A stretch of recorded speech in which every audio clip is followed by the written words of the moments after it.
So, in this short tutorial, I'm gonna show you how to fix Twitter. We cannot send a text message to this phone number in less than 1 minute. So, all what you wanna do, guys, first is very simple. Open the settings on your phone and then go to the apps manager. Open the apps and then go to the Twitter app. After that, this is the app information. As you can see right here, you will find all the settings about the app on your phone.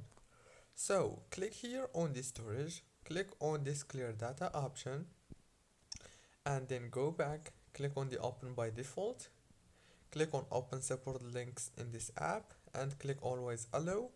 Go back, click on the notifications management, and then go to this option, it's called badges, disable it, and then enable it again. Go back, open the Play Store, search for Twitter, and then update it, and the problem must be solved.